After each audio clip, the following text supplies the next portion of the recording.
armed man is arrested near Kavanaugh's Maryland home, and while CNN tries to tell us that he wasn't actually armed, they are forced to backtrack 3 hours later and tell us that yes, he was armed. So we'll talk just a bit about what's happening with that and where we go with that. Governor Evers in Wisconsin calls for a special session to repeal Wisconsin's on-the-book abortion ban.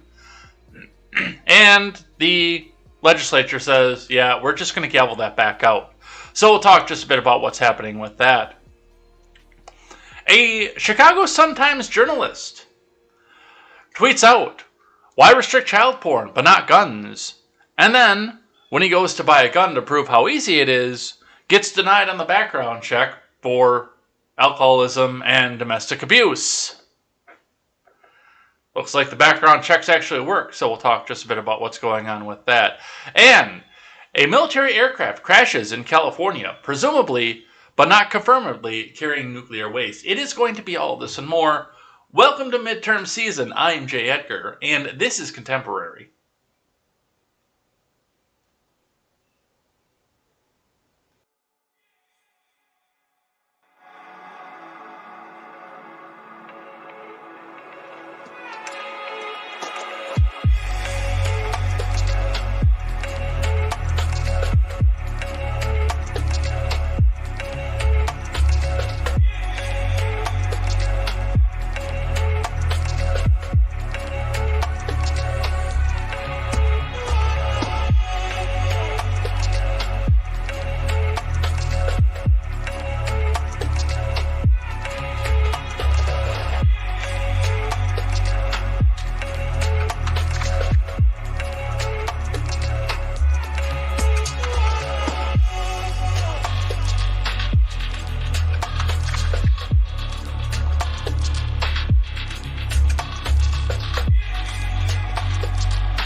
Good morning, everybody. Welcome to Contemporary. My name is Jay Edgar, and we have got a very, very packed show today. Take heart, some of this is just tweets and videos of stuff to review some of the reactions to what happened with Kavanaugh, but there are a lot of tabs sitting up there, and we had a lot left over yesterday, too. I did some picking and choosing onto what it was that we were going to put up there, so do take heart on that, but we've still got a ton to go over here, so thanks for sticking here, spending your morning coffee with me over here on Contemporary, or at your desk, or trying to share with your coworkers, or even with your kids in the car as you're taking them out to school. I promise, I'm trying to curb that funny little F word that seems to come out as punctuation as I get more and more enraged about the political state of our country, but I'm trying, I really am. So let's get right down to it. Let's get into it here. But before we get started, head on over and check out the other Turns of Pages Productions creators. I am talking, of course, about the Daily Ignoramus, the Breakdown with Breckenhoff, the Already Conservative, and the Porch Boys. Go check out all of those channels. If you don't already, they are a great time. They are great friends to liberty. They are great friends to freedom. Some of them have different ideas, and we love the diversity of the ideas around here, of course, because, we can't all sit down and think the same. Do keep that in mind, but yes, go and check out all of those programs. It's going to be a great time, and we have got to get right into our finance segment for the day, and we are going to start, as we always do, with the Dow and see where that goes. The Dow actually spent a day down again yesterday, dropping back below the 33,000 mark to 32,910.90. And the kickover actually just happened here, so the bar turned gray and says, okay, well, this is down for archive, so let's look at that. Yeah, it kind of... The previous close was up here in the 33.2 mark, so it actually stayed down throughout the entire day yesterday.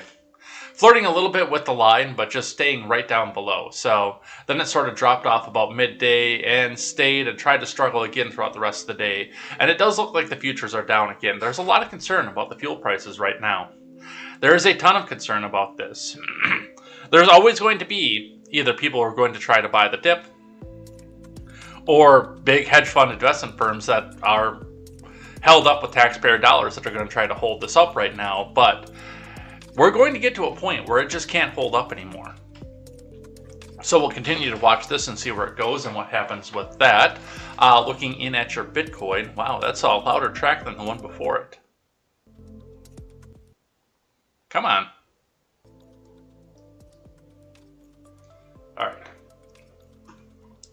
Your Bitcoin out over the last 5 days. Looking over the last day, of course, it just kind of held steady around the 30,000 mark, 30,005 mark. But it's had some wild swings, a giant jump up, a giant jump back down, a giant jump back up, and a moderate jump back down to sit where we're sitting here today. So again, not seeing a lot of massive sell-off for the Bitcoin right now, but as the economy grinds more and more, as people need to take out that little bit of liquid asset to buy the diapers, to buy the food, to buy the grocery, we'll continue to watch and see where the wild swings are, who picks it up, where it goes, and who's going to make out like a bandit on it. So we'll continue to watch this. Your gas. Gas price in the Madison area looks like, well, some of them are coming tighter to the Madison area, but it looks like they are coming down ever so slightly. We're still sitting in the same bottom range, where 454 is the bottom range at Madison proper. But we're starting to see a close on the top. And now, of course, like I said, we're not going all the way out to Albany either for gas. But 464 is going to be the top there, where we were seeing 469 yesterday. Are we indicating a pullback right now? I'm not sure. It does look like the oil futures and the gas is going to be going up in the near future, but we'll continue to see and watch where that goes. And we'll see what IBD has to say with that. Dow futures rise after many market rally leaders crack. Tesla China sales ramping up. From Ed Carson. Dow futures rose slightly early Thursday morning, along with the S&P futures and the NASDAQ futures, off morning highs.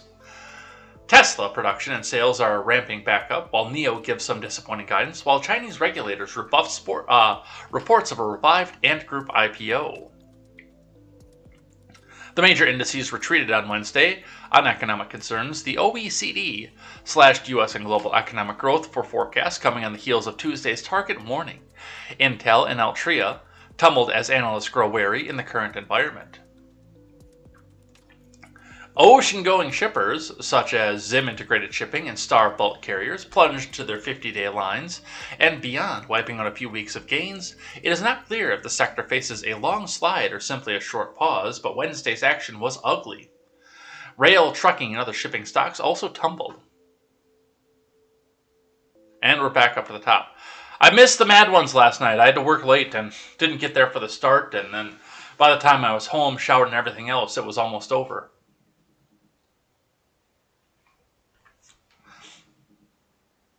All right, what else do we have here?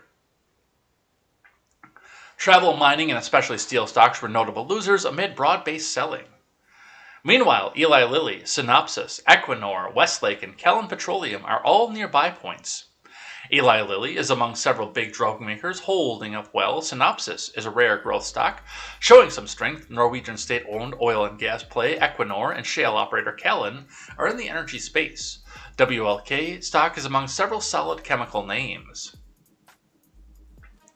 Eli Lilly is on the IBD leaderboard. Synopsys is an IBD long-term leader. Zim Integrated Shipping, Westlake, Synopsys, and CPE are on the IBD 50. Westlake was Wednesday's IBD stock of the day. U.S.-listed Chinese stocks fell before the open amid several factors. Shanghai will lock down 7 districts on June 11th for widespread testing, its first COVID restrictions since largely ending the lockdown on June 1st. However, Shanghai Disney will partially reopen starting on Friday. China denied a Bloomberg report that it would revive the IPO for Ant Group, a digital financial giant closely affiliated with Alibaba, and its founder, Jack Ma. China's last-minute halt to the Ant IPO in late 2020 marked the beginning of China's tech crackdown. Meanwhile, Bilibili reported a wider-than-expected loss before the open, while NIO guidance disappointed. Alibaba and several other Chinese internets and U.S.-listed stocks fell, while Bilibili tumbled. On the futures, Dow futures rose 0.2% versus fair value. The S&P advanced 0.25%, and the Nasdaq climbed 0.2%. Futures are pairing gains, perhaps on China-related concerns, and as Treasury yields turn higher. The 10-year Treasury yield rose 2 points to 3.05 after drifting lower earlier. You guys remember all the way back at the beginning of the Brandon admin when we were told left and right that the 10-year Treasury yield being in the high ones was ridiculous? Like, it's insane how high this Treasury yield is. Inflation is ridiculous. 1.79% Treasury yield on this production cycle? This is unsustainable. Welcome to 3%. Crude oil prices edged lower, changed early Thursday. Natural gas prices fell solidly Thursday, extending Wednesday's losses on an LNG export terminal fire. Another production sector disaster. I guess they're not just going to go after food processing anymore. Copper prices fell on renewed China lockdown concerns and a broader economic worry. The European Central Bank on Thursday agreed to end asset purchases as of July 1st. It signaled it will raise rates by a quarter point at the July meeting and again in September. The Labor Department will release its weekly jobless claims at 8:30 a.m. Look for those to go down just a bit as we go into the summer hiring season for entertainment and travel. Followed by the Consumer Price Index on Friday morning. That's the one I'm looking for. This comes ahead of the Fed policy meeting next week with another half-point hike priced in. And remember, overnight action in Dow futures and elsewhere doesn't necessarily translate into actual trading in the next regular stock market session. Do remember, before we go in and look at the Motley Fool, do remember this. No matter what they tell you, how they tell you inflation is cooling, I would actually anticipate right now for inflation, we drop just below 8%. 7.9 is what I'm guessing for this time through. I'm watching the prices fly up, I'm watching the fuel prices go, and I'm looking at this, but I'm lowering it here because do remember that no matter what number they tell you is what the inflation is. It is on top of the 3.5% that we had at this time last year.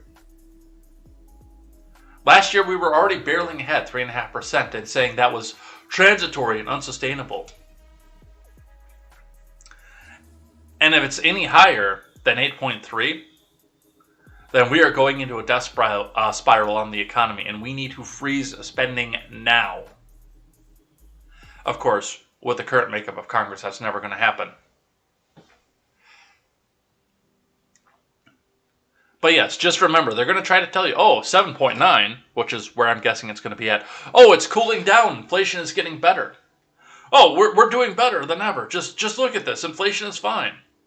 They're never going to tell you that that's going to be on top of 3.5% from the year before. They will never tell you those words. I will tell you those words. I will remind you that at this time last year, we were already having concerns about the inflationary spending. 3.5%, 4%. But that's what we see off of that. That's where they go. Let's grab one from the Motley Fool, which I did archive just in case because I don't remember if they're ad blocker or not. It does not appear that they are. Is a recession coming? Stock market investors fear the answer is yes.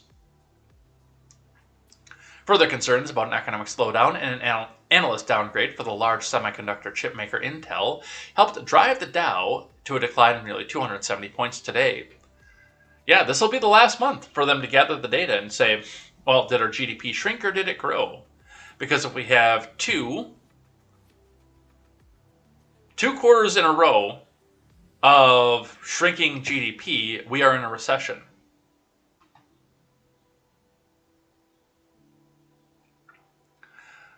The yield on the 10-year U.S. Treasury bill remained above 3% as investors continue to analyze whether or not the economy is headed south amid high levels of inflation. The Federal Reserve Bank of Atlanta's GDP Now tracker tracks economic data in real time in order to forecast where the economy might be headed. It recently indicated the U.S. economy could soon be in a recession, which in technical terms would be 2 straight quarters of negative GDP growth. U.S. GDP fell at an annualized rate of 1.5% in the first 3 months of the year, and GDP Now recently showed the U.S. economies in the second quarter is likely to post just a modest annualized rise of 0.9%. Economists before this had been estimating the GDP growth of 1.3% in quarter two. Well, keep this in mind. When the GDP fell 1.5%, first off, they analyzed it as 1.3%, and then they went back to try to fudge the numbers to get it to be a growth number again, and it dropped further to 1.5%. And I laughed excessively because that was hilarious. We tried to put funny math into it, and it turned it out worse for us. But they were also expecting a growth of 1.1% for that quarter instead of a drop back.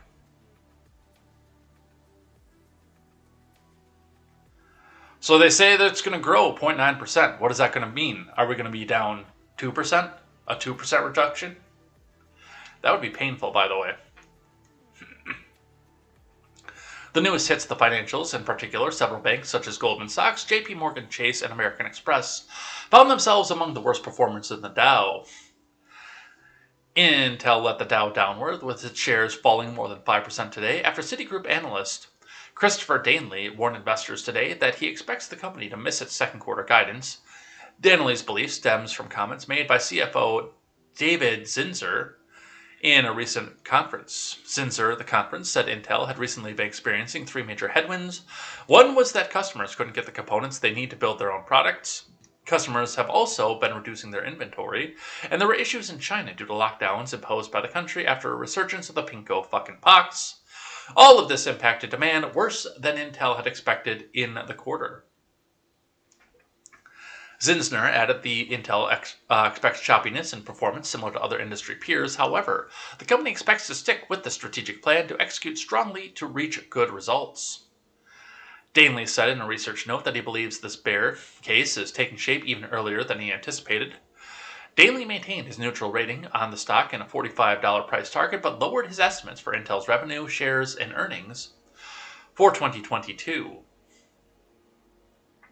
Interestingly, new data yesterday showed that the cost of semiconductors may be finally peaking, and that shipping prices have been steadily declining as well. I would have expected this news to more broadly benefit Intel. Intel hasn't exactly crushed it over the past year or even the last 5 years, but it's operating in a market that's only going to grow and become more important. Large companies like Intel are also typically able to ride out the economic slowdowns better than more volatile small cap stocks, so I don't agree with Citigroup's holding on the chip maker. So we will see what happens with that. Where am I seeing the GDP? They're saying 0.9% growth. I'm going to say it's actually probably going to shrink, but not as bad as it did last quarter. Like, it's going to barely touch even. 0.2% down is what I'm guessing for GDP for the quarter. I think the bleeding has been stanched, especially with summer jobs coming in. Summer travel, summer jobs, and people who are going to take the summer trip no matter how bad gas gets. And I think that started already, and that's going to be the stanch on the bleeding. But I do think we're going to see a shrink just yet.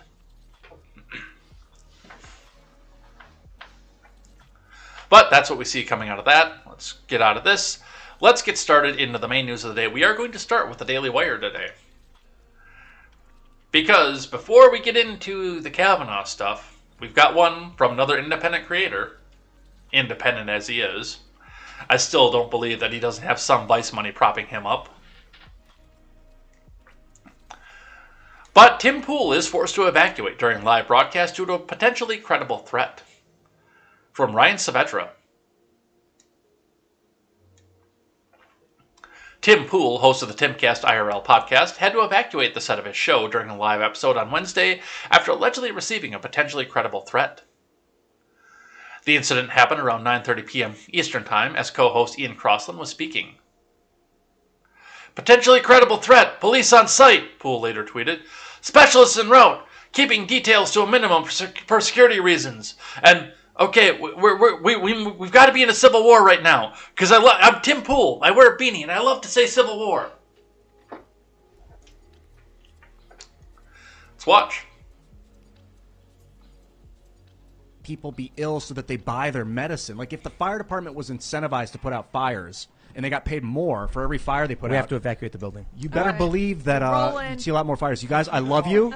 I think we're just going to keep the live stream going, but we have to evacuate the building. All right. We'll be right. You heard from the top. The stream will just stay up as it is. Please stay tuned. And just please keep watching in case something happens. But we have to evacuate. the while we're on break, go to TommyAltman.com. We're gonna grab something to drink.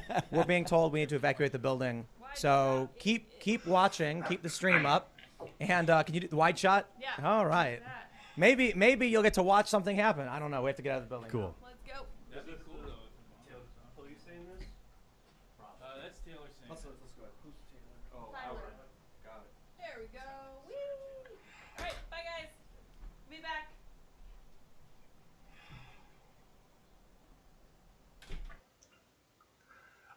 This is a developing story. Refresh the page for updates. But yes, as of right now, no details as to what this was, what's going on with the evacuation. I think Tim has been tweeting about this.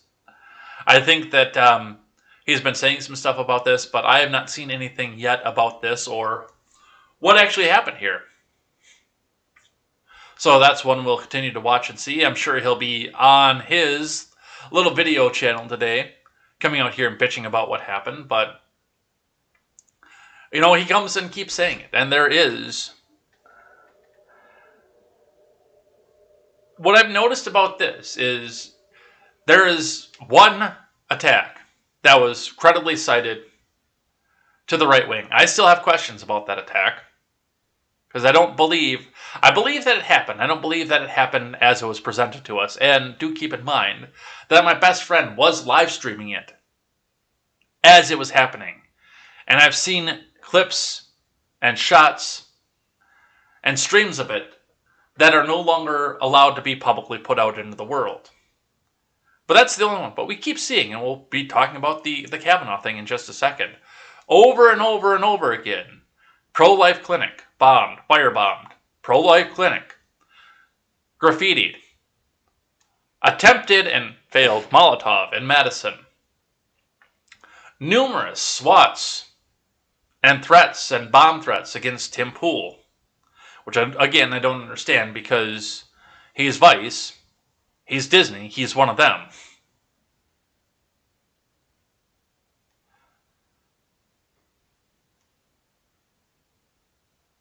And every day, every time I sit down in front of this microphone, I look over to that door right there, and I kind of watch, even though the fridge is in the way, that door over there, and the two windows over here, which I typically keep. I actually have the blinds drawn right now, and I don't know why, but I typically keep the blinds open so I can watch and see if an ATF agent or an FBI agent is going to come crashing through.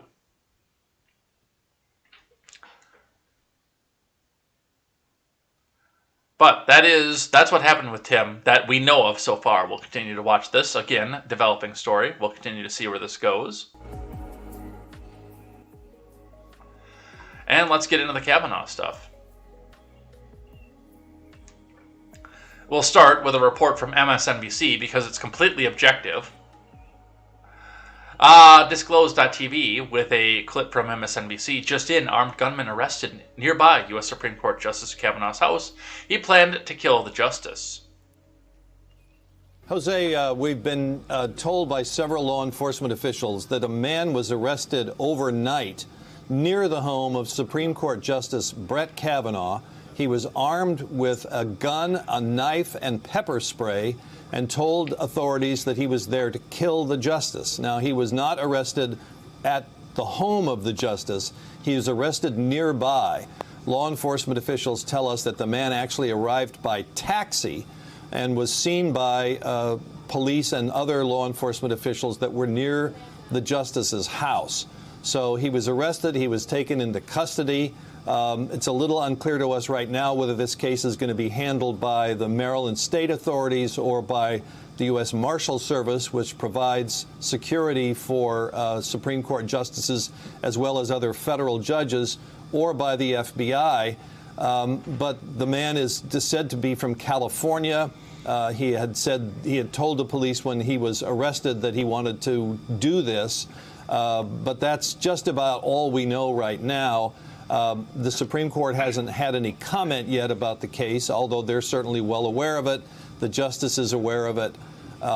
It's been a time of heightened tension around the Supreme Court, and there have been, as you know, some public demonstrations outside Justice Kavanaugh's house and other members of the court. And ever since the leaked opinion of Sam Alito's draft opinion in the Roe v. Wade case, the Mississippi abortion case, there's been a non-scalable high fence that's been around the Supreme Court building itself. So it's been a tense time here in... Oh, isn't it convenient? We get to put the big fence around the government buildings again. Just like we had after the Selfie Fest. Washington, a tense time for the court and for the justices. We hope to have more details on this shortly, Jose. But to repeat, a man was arrested this morning. We're told it was about between 1 and 1:30 this morning after arriving in a taxi near the home of Supreme Court Justice Brett Kavanaugh, armed with weapons and saying he wanted to kill the justice. Jose? P. Williams, thank you so very much. So that's the initial report off of this. That, I mean, you can tell. Oh boy, you can tell that this is not what this guy wanted to be sitting here saying. He did not want to be coming out here and saying, "Oh, well, some leftoid is out there. He's threatening to go and kill Kavanaugh." Oh, this is devastating to our narrative. But let's actually read a little bit of what happened with this. So, looking in from CNBC. Armed man who wanted to kill Supreme Court Justice Brett Kavanaugh told police that he was upset over abortion in Uvalde. From Dan Mangan and Kevin Breininger.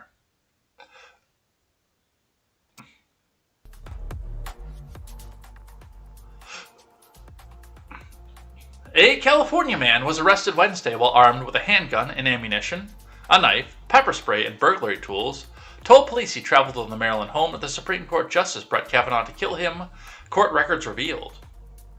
The man, 26-year-old Nicholas John Roski, after being apprehended a block away from Kavanaugh's residence, also told the cops he was super upset over the likelihood of the Supreme Court soon overturning the constitutional right to abortion and the elementary school massacre in Uvalde, Texas, those records show. So either this was a plant, or, and the other side of this is this is somebody who's so mad that he can't tell the one-night stand, he can't bully and force, probably with the gun and the knife that he was carrying there. What was it?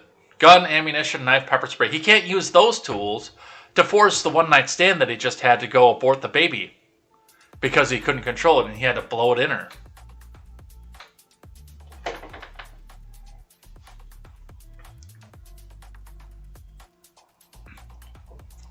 Roski stated that he began thinking about how to give his life to a purpose and decided that he would kill the Supreme Court Justice Kavanaugh after finding the justice's Montgomery County address on the internet. FBI Special Agent Ian Montijo wrote in an affidavit. Roski further indicated that he had purchased a Glock pistol and other items for the purpose of breaking into the justice's residence and killing the justice as well as himself, the agent wrote. There was another tweet that I wanted to put on the stack, and I just remembered it now, so let me run through my notifications here quick, because I know that Anna Voltas just retweeted it back out. Cool. That was quick. Not like my other on-air production. That one is a quick one. So we'll go ahead and put that up there. And we'll talk about that when we look at this block of blue birds.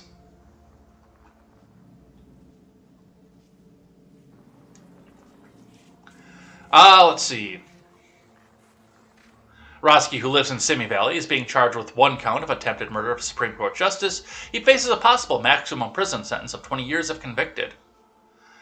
During a brief appearance Wednesday in a federal court in Greenbelt, Maryland, Roski consented to be detained without bail, but reserved his right to request a hearing on bail later.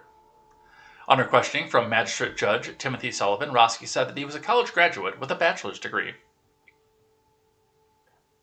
When Sullivan asked if he was thinking clearly, and understood the nature of the hearing, Roski answered, I think I have a reasonable understanding, but I wouldn't say I'm thinking clearly.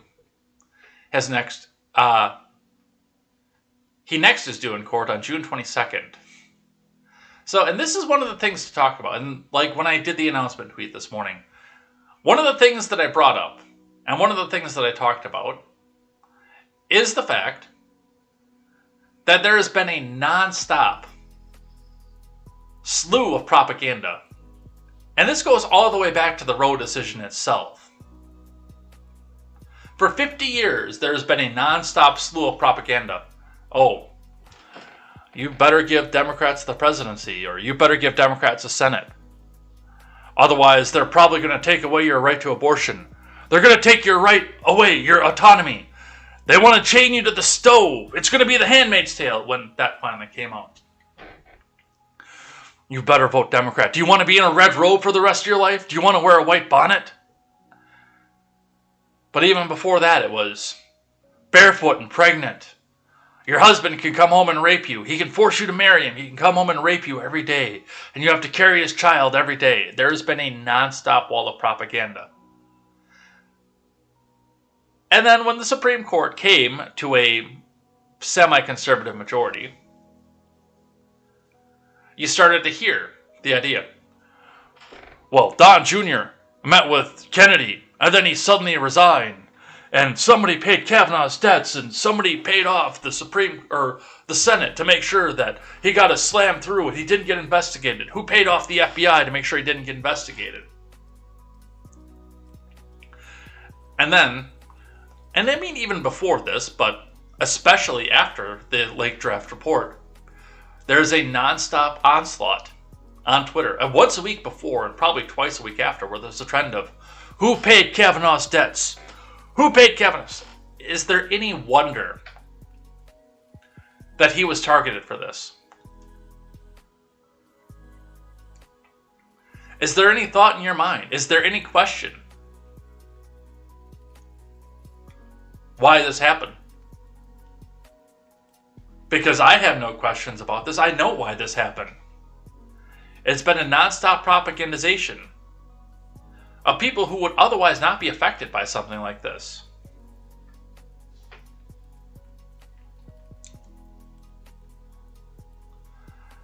Let's grab one from Fox 5.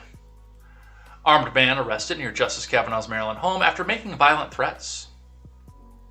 From Fox 5 Digital Team and David Kaplan. A man armed with a knife and a gun was arrested near the Maryland home of Supreme Court Justice Brett Kavanaugh early Wednesday, law enforcement sources confirmed to Fox News. The DOJ sent out a press release on Wednesday afternoon saying a criminal complaint had been filed charging Nicholas John Roski, 26, of Simi Valley, for federal charges of attempted murder of a Supreme Court justice. According to criminal complaint, two U.S. deputy marshals saw an individual dressed in black clothing, carrying a backpack and a suitcase, get out of a taxi cab that had stopped in front of the residence of the justice around 1:05 a.m. The individual looked at the two deputy U.S. marshals who were standing next to their parked vehicle, then turned to walk down the street.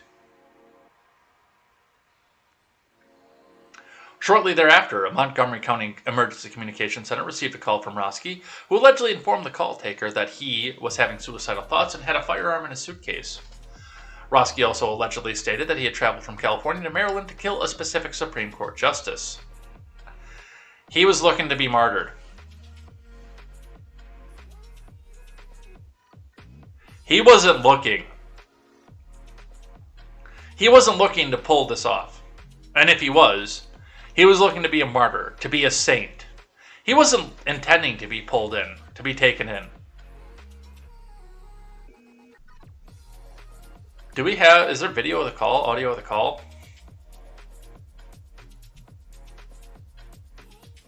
Montgomery County Police Department officers were dispatched to the location near the residence, where they encountered Roski, who was still on the telephone with the Montgomery County Emergency Communications Center. Roski was taken into custody, and law enforcement officers seized the backpack and the suitcase that were still in his possession. That dude was looking to get shot. A search of the seized suitcase and the backpack revealed a black tactical chest rig, and tactical knife, a pistol with 2 magazines and ammunition, pepper spray, zip ties, a hammer, screwdriver, nail punch, crowbar, pistol light, duct tape, hiking boots with padding on the outside of the soles, and other items. Dude, can we see a picture of the guy? Because I've seen the amount of soy that goes through Simi Valley.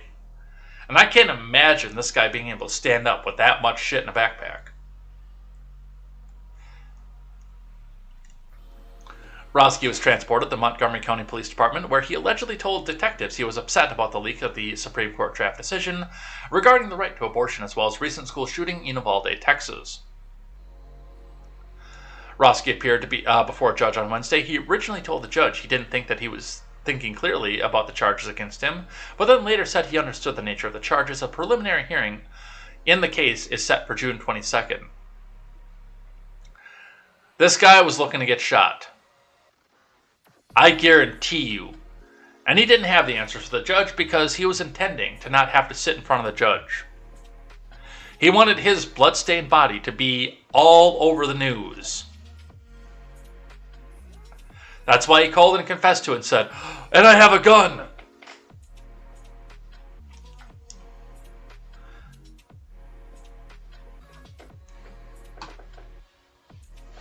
Kind of interested to see where this goes, even though I know that we're not going to, A, it's a federal trial, and B, it doesn't fit the narrative, so we're not going to see a word of this. A hide nor hair or a sniff of the trial itself, but I'd be kind of interested to see how that trial went and what came out of that, because of the fact that this is a person who didn't intend to see trial. From the Daily Wire, this was interesting, by the way. Because I'm telling you right off the bat, there's probably going to be more coming off of this, especially with Kavanaugh.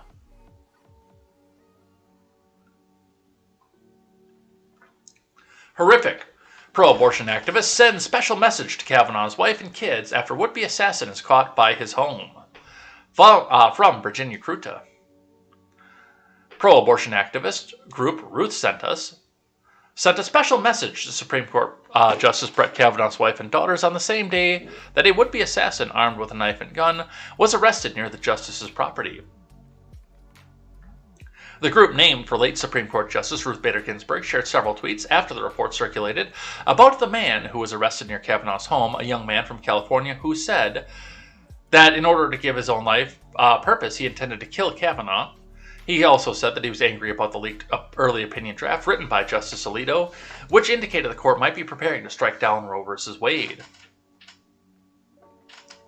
After announcing plans to forge ahead with peaceful and joyful protests outside the homes of Alito, Kavanaugh, Barrett, and Roberts in the coming days, they directed the next message to Kavanaugh and his family. And this is where it gets weird.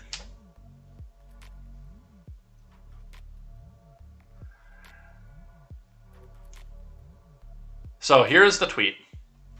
Fundamentalists want us to cower in fear of their armed attacks of our homes, schools, and clinics. They expect us to go high when they go low. We refuse. Who's doing armed attacks on homes? We're committed to nonviolence. Our protests are peaceful and joyful. Protest hashtags go to 6 with @OurRightsDC, downright IMP.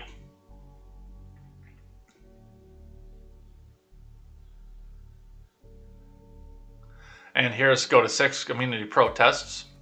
Alito on Monday, Kavanaugh and Roberts on Wednesday, and Barrett on Thursday. But then they go on and say, we offer our thoughts and prayers to Brett and Ashley Kavanaugh after a California man arrived by taxi near the home armed with a gun and knife, then called the police on himself to confess his murderous rage against the abusive alcoholic Justice, and Justice in quotes. We didn't send him, hashtag Ruth sent us. Which is fine. The following tweet was billed as a special message, directed specifically at Kavanaugh's wife Ashley and their daughters. This is the weird part. This is where I would say it's time. Well, let me rephrase that, because the FBI and the DOJ are weaponized, and they're never going to look into a Democrat demonstrator. A special message for Ashley Kavanaugh and your daughters. This billboard was on your school grounds. We feel for you. At Leader McConnell and the GOP aren't worried for your safety. They worry only for the expensive Supreme Court they rigged and their own power. Hashtag SCOTUS. With a picture of a billboard. Pregnant, alone, and afraid. 1-800-ANGEL-OK.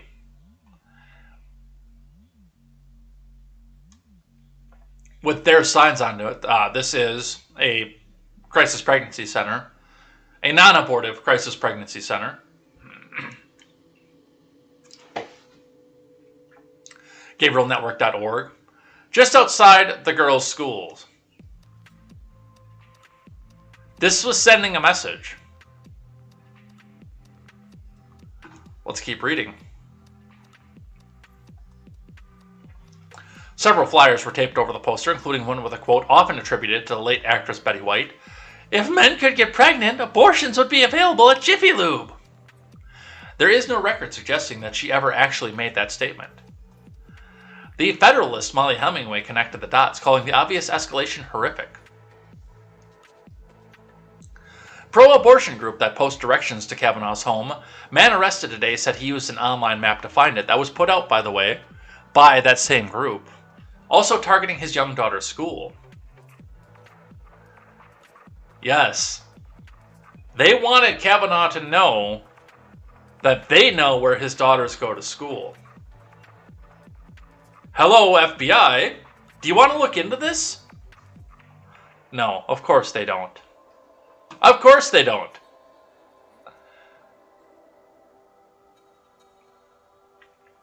Do you know why?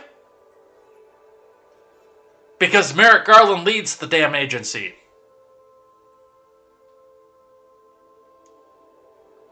All right, let's look in at some of the response to some of this stuff here. Starting with myself, of course. Our good friend, Jersey Dad, Reliant. Neither Brett Kavanaugh nor any Supreme Court justices should be targeted with gun violence. That is not who we are. We protest with the ballot, not the bullet. To which, of course, I responded, how much did this damage control cost the DNC? Look, you have been calling for violence, protests, and anger against all Republicans for as long as I have been politically active. Where did you think this was going to go? What do you think is the reasonable end to this?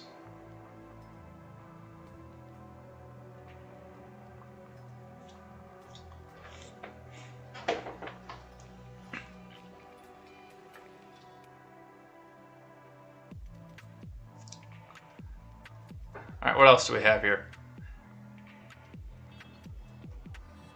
That's the special message for Ashley Kavanaugh. We looked at that one already.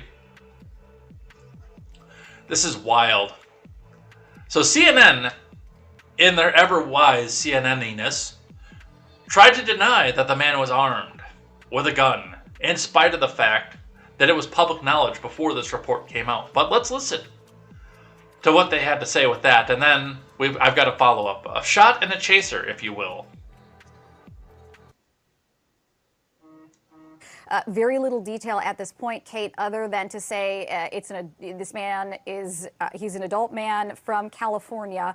We don't yet know what the nature of the threat was. We don't know what language the threat was or what kind of weapon this man might have had, if he had one at all, because the information at this point is just so thin. But Kate, this certainly contributes to this overall threat landscape we've been talking a lot about. The major concern here with this abortion ruling from federal officials, and they've been sounding the alarm on this for about a month, is that Supreme Court justices will certainly be, potentially targeted by violent extremists who are angered over this pending ruling that is poised to strike down Roe v. Wade. This is an extremely passionate issue. There are emotions on both sides. Federal officials have made clear over and over they believe the risk. So is this anything like the very fine people on both sides hoax? We're very bad people on both sides, but not the neo-Nazis. Those guys suck. Oh, no. There's anger on both sides of this. No, nothing like that. I'm a little bit worried right now that Sotomayor is trending in the midst of this.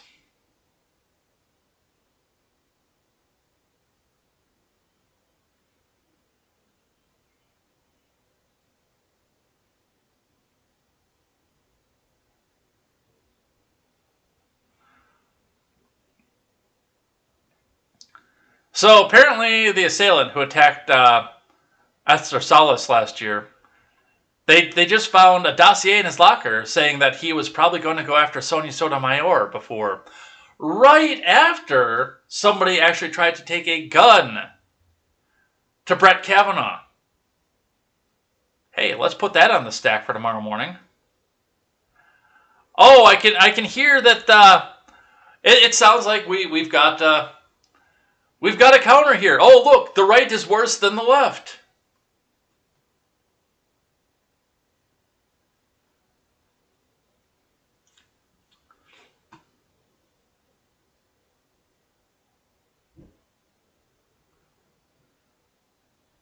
And then a lot of people that are saying the same thing. If a MAGA hat wearing Trump supporter tried to assassinate Justice Sotomayor, the MSM would be covering it 24/7 from now until the midterms. Yeah, this story is going to go away pretty quick. Let's keep listening here. It truly comes from both sides of this abortion debate. So certainly this case, really solidifying what federal officials have been warning about. People are angry. They might seek to use the abortion ruling as a justification to cause violence, and that puts these Supreme Court justices, their staffs, and other members of the judiciary, especially the Supreme Court, at risk. Back to you. And now that they've tried to deny that he had a weapon, same person, 3 hours later, CNN finally admits that the attempted assassin had a gun. And despite once crying both sides, Wild admits the terrorist was angered over the leaked abortion ruling, and he was also concerned that justices would side with the Second Amendment. Well, what he told them was he was having suicidal thoughts and that he had a firearm in his suitcase. He did have a firearm in his suitcase, according to this indictment that was just released, along with a series of other extremely alarming items. Let me back up and tell you how this all started. 1 a.m. 2 U.S. deputy marshals saw this man exit a taxi. He was dressed in all black. He had a suitcase. He had a backpack. Once he saw those deputy marshals, he turned on his heel and walked down the street. That's when he called 911 and said he was having suicidal thoughts. Once police took him into custody, they found in his backpack and in his suitcase black tactical chest rig, a Glock 17, pepper spray, zip ties, a hammer, screwdrivers, a long list of other items, including hiking boots. And while they were doing this investigation, they read him his Miranda rights, and it was through this interview they did with him in which he said his intention was to kill the Supreme Court justice inside that home and then kill himself. He was angered over the leaked abortion ruling. He was also concerned that the justice would side with the Second Amendment, that he would loosen gun laws. This is another high-profile opinion coming out of the Supreme Court soon. So we have two high-profile Supreme Court opinions coming out, abortion and guns. He was angry about the possible ramifications of both. This is something that Department of Homeland Security officials have been warning about, as well as the FBI, for weeks. Further, he told investigators that he wanted to give his life purpose. And he thought that by doing this act, by killing the Supreme Court justice, who is not named in the indictment, by the way, by killing the Supreme Court. Oh, I don't really want to be saying this. This is all true, and this is all devastating to the narrative that only the right-wingers, the evil January 6 people, are violent, and we're all peaceful protests, and no matter how many buildings burn down, this is mostly peaceful protests, and I don't want to be saying this. I don't want to be saying this. I don't want to be saying this. Please, no, just bring some other news up so we can pivot away from this. I don't want to be saying this kind of stuff right now. You can hear it in her voice.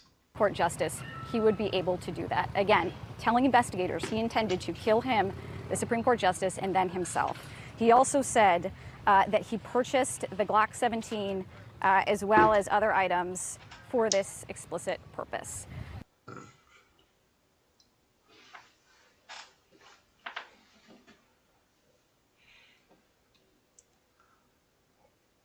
That looked painful.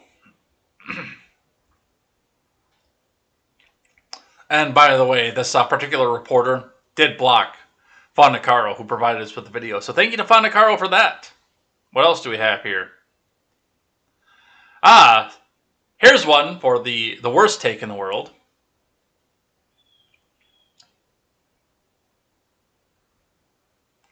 A man with a weapon was detained near Supreme Court Justice Brett Kavanaugh's house. Wouldn't it be amazing if our police protected our children the same way they protect a Supreme Court justice?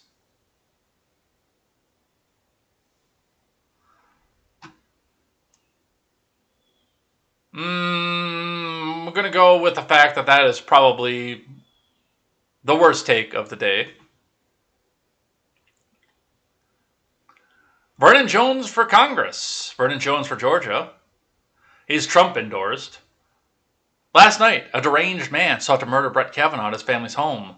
Following this clear incitement of violence by Chuck Schumer, he should be charged as well. This is not acceptable in any civil society.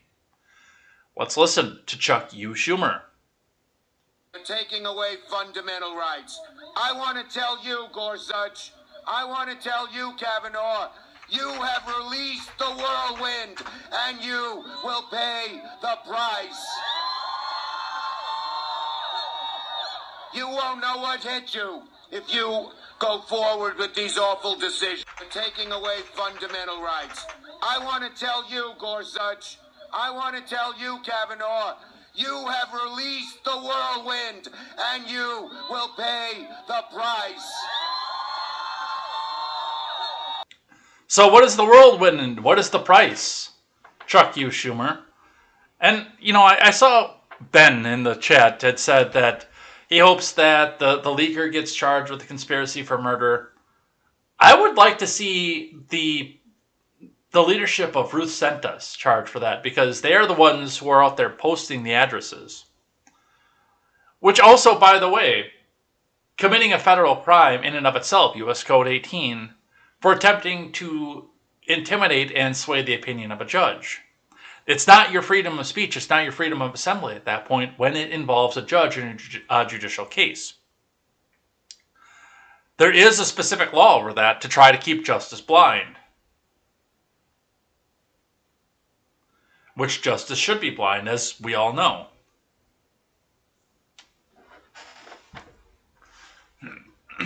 But then yes, we see incitements like this. And yes, Mr. Schumer wants his good little foot soldiers out there, and Schumer doesn't care about the people. He doesn't care about abortion. He doesn't care about any of this. He wants to send his good little foot soldiers out there to get mowed down by federal agents in an attempt to get rid of some of his political opposition. The people who are out there protesting, the would-be assassins, the mob, that could come up and start burning at any time. That could turn non-peaceful at any time. Just like we saw in Kenosha, just like we saw in Minneapolis, just like we saw in Chicago and New York.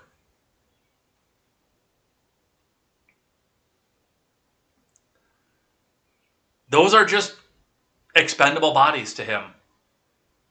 Yeah, throw yourself in the meat grinder. Go out there. Do my bidding. Do the protest. And if you've died for the protest, you've died for the cause. Meanwhile, he sits back in his plush little DC apartment, smokes a cigar and says, "We're going to be in power forever." McConnell, which a lot of people are pissed off at him about this as well, because, well, he can protect the Supreme Court justices, but not the kids. Let's listen to Leader McConnell. First, just moments ago, the Washington Post published an extremely disturbing report. According to the report, a man in his mid-20s was stopped near the house of a Supreme Court justice carrying a weapon and burglary tools. He reportedly told police he intended to murder the justice. Reportedly, he indicated he was angry at the decision he thinks the court may reach in an upcoming case in light of the unconscionable leak from a few weeks back.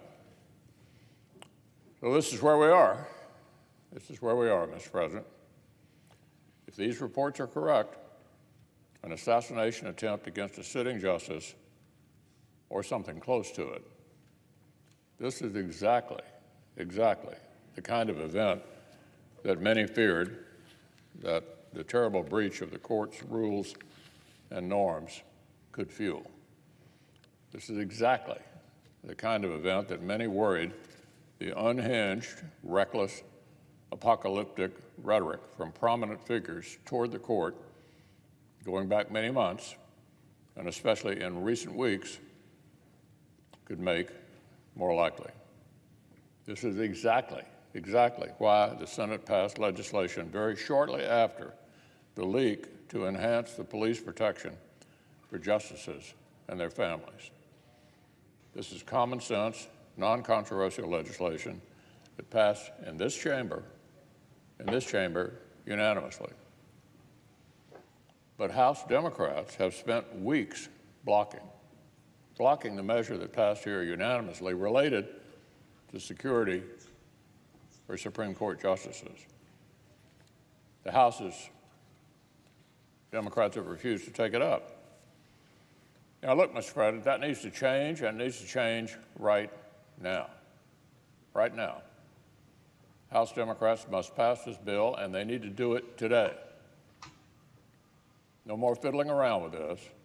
They need to pass it today. They need to stop their multi-week blockade against the Supreme Court security bill and pass it before the sun sets today. I'll have more to say on the subject as the facts continue to unfold.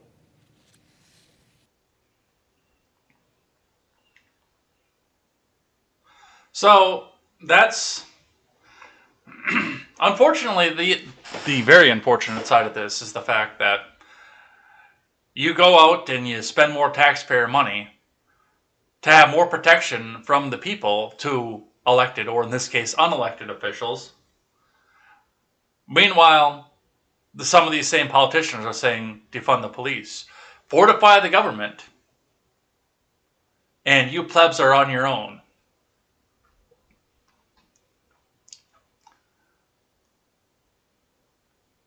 And while I don't want any harm to come to any of the Supreme Court justices, I don't want our government to be up on an unattainable hill either, away from the people who put them into power. That has very, very big dictator vibes. All right, what else do we have here? And the last one, I think, before we move on into some other stuff. We'll look at some of the abortion stuff before we talk about Biden. The Truth Hurts, after this speech, tweets out, "Dear @Leader McConnell, screw that drunken rapist Kavanaugh, and screw your fascist, racist, treasonous ass as well. Yours, America." Well, I mean, you don't speak for me, so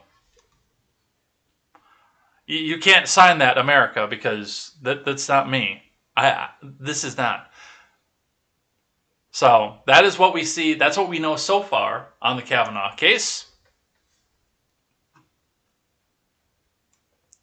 Let's keep going. From the New York Post. Anti-abortion Buffalo Pregnancy Center allegedly firebombed. I wonder if that was in a certain neighborhood. From David Proper. An anti-abortion Buffalo Pregnancy Center was allegedly firebombed overnight. Police in Amherst, New York confirmed an investigation is underway after a fire broke out at the Compass Care Community Medical Facility.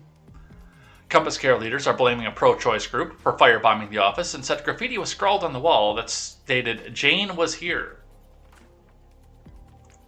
Graffiti on the building, left by the arsonist, refers to the abortion terrorist group Jane's Revenge, the organization said in a Facebook post.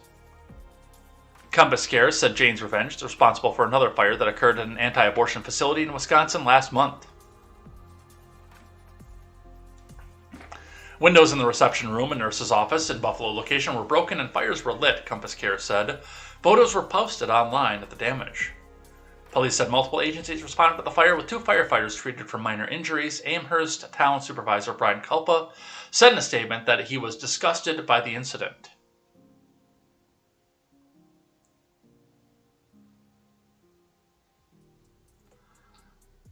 Jane was here with reports that this fire was set intentionally. I am disgusted with the lives were put at risk, he said, according to WKBW. Our thoughts are with the firefighters as they recover. A violent response was never the answer, Culpa added. There's no place in Amherst for such attacks. Amherst police are working with our partners to continue its investigation to hold those responsible accountable for their actions. Compass Care CEO Jim Harden vowed to rebuild the center because women deserve better and preborn boys and girls deserve protection. Well, good. I mean, at least he's standing up for what he believes in off of this, so I'm sure he'll get targeted again.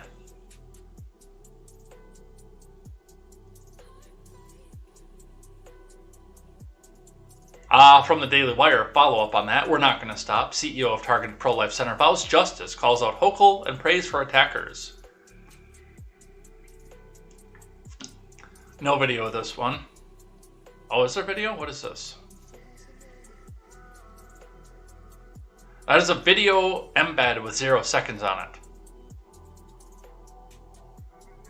The CEO of a pro-life group pregnancy center that was firebombed on Tuesday gave an impassioned speech, standing outside the damaged center demanding justice, vowing his team would continue with the Lord's work, calling out Kathy Hochul and offering a prayer and conversion for the group's attackers. The Daily Wire reported Tuesday that a Compass Care in Buffalo was firebombed and vandalized around 3 a.m., adding to a growing number of attacks following the leak of Supreme Court opinion that would overturn landmark abortion case Roe v. Wade. Windows were broken, the structure's medical office was set ablaze, and the vandals added graffiti that said Jane was here, a phrase used by a violent pro-abortion group called Jane's Revenge.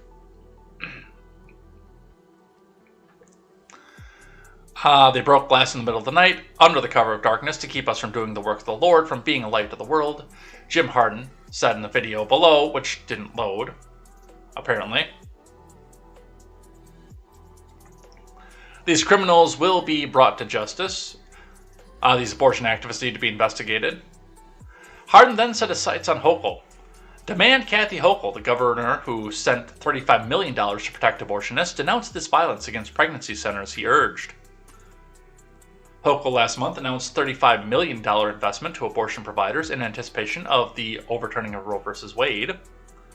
Hochul directed the Department of Health to create $25 million an abortion provider support fund for abortion providers in order to both expand capacity and ensure access for patients seeking abortion care in New York. A news release from the governor said the governor also announced $10 million for reproductive health care centers to access security grants through the Division of Criminal Justice Services to help ensure the safety of the providers performing this vital care.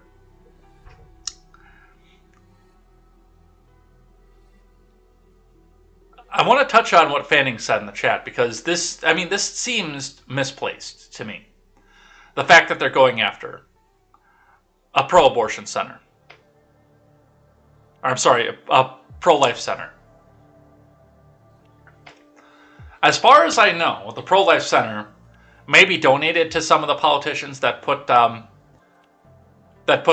current Supreme Court makeup into place.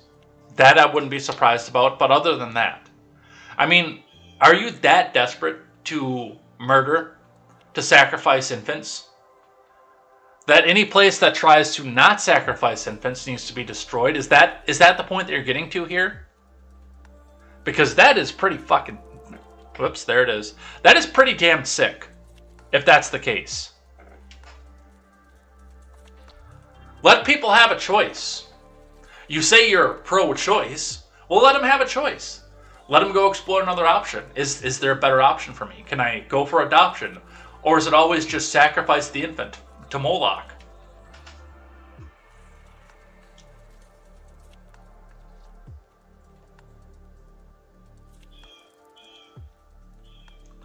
I wonder if Governor Hochul will veto the pregnancy center investigation bill. I wonder if the AG, James, will investigate these cowardly criminals.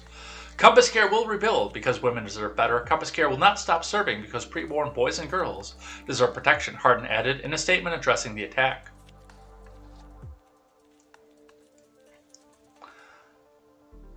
Coming a little bit closer to home to me, from WSAW-TV out of Wausau, out of northern Wisconsin.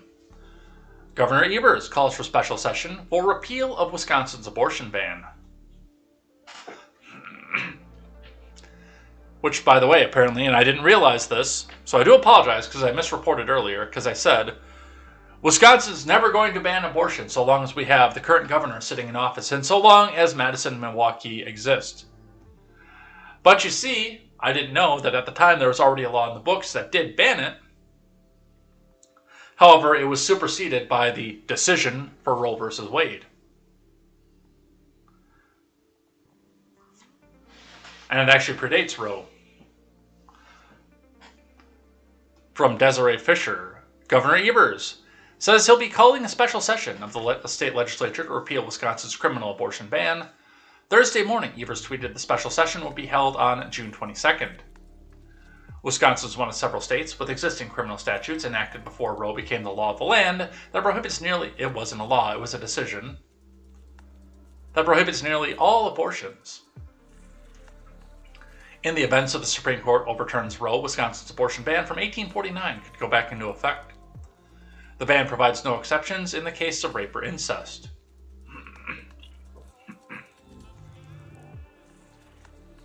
Evers tweets that he's calling the special session with a card here that says, every single Wisconsinite should have the right to consult their family, their faith, and their doctor to make a reproductive health care decision that's right for them.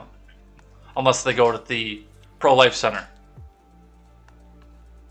Unless they go to the pro-life center and then, oh, fuck those. Damn it, I did it again. Screw those people. Every single Wisconsinite should be able to make that deeply personal decision without interference from politicians who don't know anything about their life, circumstances, values, or responsibilities.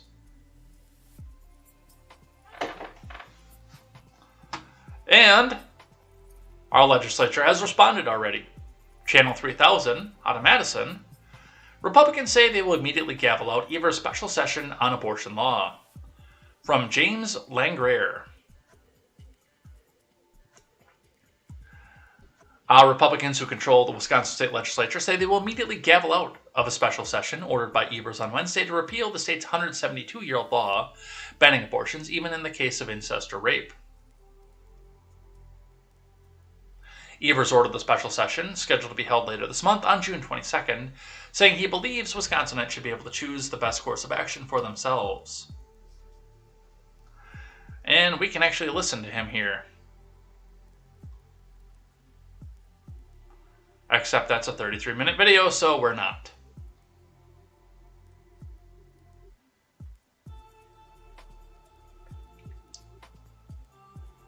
However, responding to Evers' orders on Wednesday afternoon, Senate Majority Leader Devin LeMahieu says Republicans will refuse to take up the special session because Roe is still in effect and abortion is still legal in Wisconsin as of now.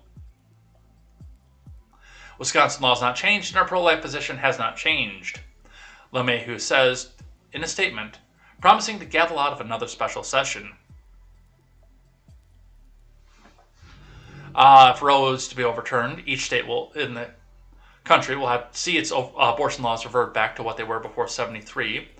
AG Josh Call says if that were to happen, he would discourage local DAs and law enforcement officers from enforcing the ban. Currently, only 3 counties in Wisconsin, Dane, Milwaukee, and Sheboygan, have places that offer abortion services. Really?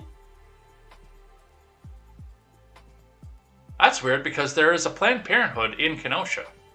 Or there was when I lived there. I might have to go down there and go check that out because I'm surprised. I'm actually a little surprised there isn't one in Rock either. That's weird. So, that's what's happening here. 81 million votes, guys. Biden takes shot at Trump and Republicans on Kimmel Live. from Allie Griffin, and we've got a couple video clips of that too. President Biden used his first in-person appearance on a late-night talk show since taking office to take shots at the White House predecessor and the far-right Republican Party in an interview that was dominated by gun control talk. Biden also touched on a number of hot-button issues like abortion rights, climate change, and inflation during his Wednesday night appearance on Jimmy Kimmel Live, which came out about 4 months after his last one on the record interview with a reporter. The president knocked former President Trump during the roughly 20-minute Q&A when host Jimmy Kimmel questioned the possible use of executive orders to push through gun control.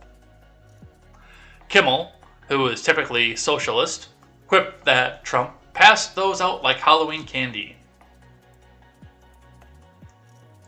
The president acknowledged that he has issued executive orders within his power, but what I don't want to do, and I'm not being facetious, I don't want to emulate Trump's abuse of the Constitution and constitutional authority, the commander-in-chief said.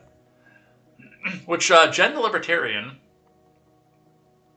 pointed out the fact that Biden did throw out record numbers of executive orders in his first month. And Obama was the executive order-in-chief.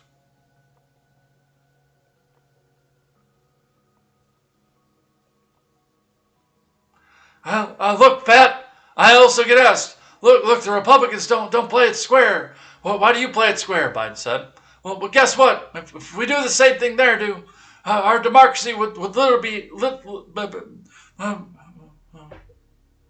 Joe, wake up. It would literally be in jeopardy. And that's not a joke, man. Come on.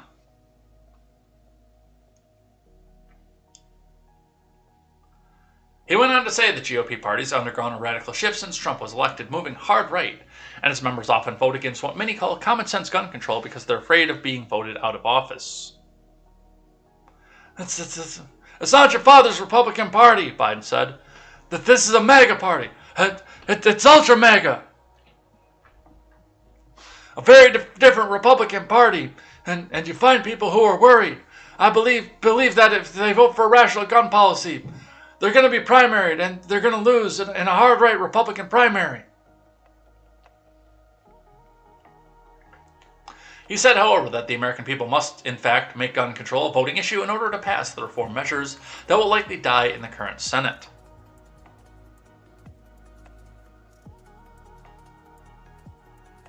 So, he had some interesting things to say about this, too. Both of these come from RNC Research. Biden says there's a lot of major things that he's done, but he hasn't been able to communicate it in a way that is,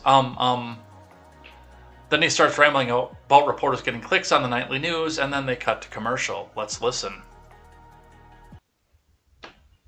No question about it. So there's a lot of major things we've done. But what we haven't done is we haven't been able to communicate it in a way that is, let me say another way. Well, see, that's kind of perfect. Yeah, well, we haven't been able to communicate it. But look how the press has changed. Mm-hmm. Look how the press has changed. It has changed. Oh, listen, I get it. I know you overstand it. Yeah. You don't just understand it, you overstand it. What? But here's the deal. One of the things is that it's very difficult now to have a... even with notable exceptions, even the really good reporters, they have to get the number of clicks on the nightly news. Mm-hmm. So instead of asking a question, anyway, it just everything gets sensationalized in ways that. But I'm convinced we can get through this. We have to get through it. And one of the things, look. I'm going to take a break, and then we'll talk a little bit more, if you don't blame mind. you. I'm sorry. We have some of those commercials. We have some biracial commercials we need to show. And then he gets taken into the back and gets pumped full of more stimulants. But this goes back to what we saw here, what we saw with Tim, what we saw with Kavanaugh now, and what we saw with the firebomb. I mean, I don't want to sound like our beanie-wearing friend here and say Civil War all the time. But this is the Civil War kind of stuff that Tim talks about. When we start using the government to go after our political enemies, where are we? Let's listen. from RNC Research again. Biden jokes with Jimmy Kimmel about sending his political opponents to jail. You often get asked, look, the Republicans don't play it square. Why do you play it square? Yeah. Well, guess what? If we do the same thing they do, our democracy will literally be in jeopardy. Well, I mean, yeah. Not a joke. And I understand that argument, but also it's like you're playing Monopoly with somebody who, won't pass go and won't follow any of the rules. And how do you ever make any progress if they're not following the rules? We've got to send them to jail. If they don't pass go, they can't advance. They can't get that salary. Why in God's name, if you were playing Monopoly, would you not pass go? That's like Monopoly 101. Jail, and there's that little box in there. Directly to jail? Go directly to jail. You often get asked, look, the Republicans don't play it square. Why do you play it square? And look, I understand that was a lot more nuanced than what like RNC Research would come out of this. But, I mean, there's already talks about this. If you go down left-wing Twitter, which is, I repeat myself on that, but if you go down left-wing Twitter, you see constantly call, put them all in jail. Why isn't Trump in jail yet? Why isn't McConnell in jail yet? Why isn't this random person who's tweeting back and forth with me in jail yet?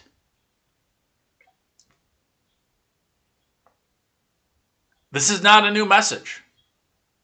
Especially not for these people. That's why they were so eager to jump up with their steel clapper. You have a sitting president who just talked about, and yes, I understand was joking, but just talked about putting his political enemies in jail.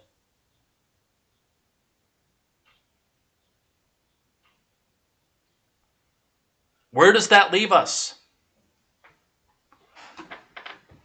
I'm nervous because I see hashtag decapitated is trending.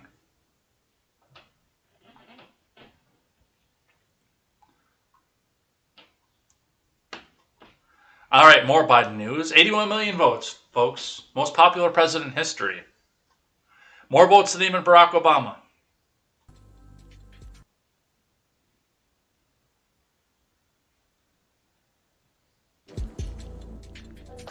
That music slider bar is going to be a pain in the ass. I got to figure out if I can get a board or something that has another slider bar on it.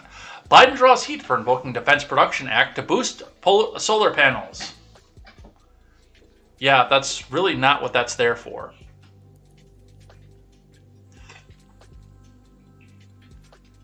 From Steve Nelson. President Biden drew criticism Monday after invoking the Defense Production Act to potentially expedite the production of solar panels, with journalists and Republicans questioning the rationale for using special wartime powers. Renewable energy advocates, meanwhile, cheer the White House announcement that Biden would invoke the act to accelerate domestic production of clean energy technologies, including solar panel parts. Byron Daniels tweeted, Biden's irresponsible and arguably constitutionally corrupt misuse of the Defense Production Act should concern every American. The DPA isn't a get-out-of-jail-free card to cover for lazy and inept governance, which is exactly how this administration uses it. Chris Stewart of Utah questioned Biden's priorities, tweeting, Can't find baby formula for your newborn? Can't afford to fill up your gas tank? Don't worry. The president will have new solar panels ready in no time. It's unclear if the declaration will have any near-term effect, and it's also unclear if the timing had anything to do with record-high gas and diesel prices. Why would it? It's two completely separate things. The White House release did not mention surging prices at the pump. The Energy Department and the White House will gather key stakeholders to discuss the future steps to maximize the impact of the DPA tools, the release says. I want to see where the money is.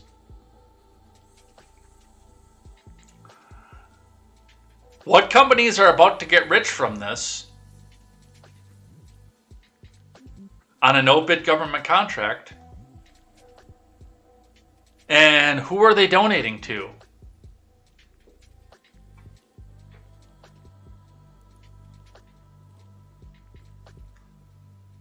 Because this seems corrupt. From the Daily Wire, most popular president in history, Biden's RCP average drops under 40%, as more polls show him hitting record lows, from John Rigolizzo.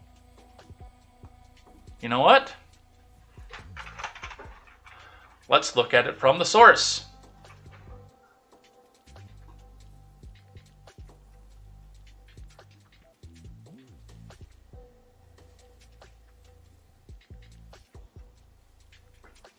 The RCP average is again 39.6. And we've got the Rasmussen holding him up on likely voters. The Quinnipiac on 35 on registered voters, though. That's a telling one. The Reuters episode of 1,000 adults. Whether or not they're likely or registered voters is regardless off of this, is at 41. But, I mean, the Economist YouGov of 43 on registered voters versus the Quinnipiac on 35 of registered voters is telling. Politico, 39. Politico is a left-wing rag. And also 2006 registered voters. The more RVs that we see off of this, the more comfortable I feel with the way that these polls are going. And in fact, I even see Harvard-Harris being below where I thought it would be.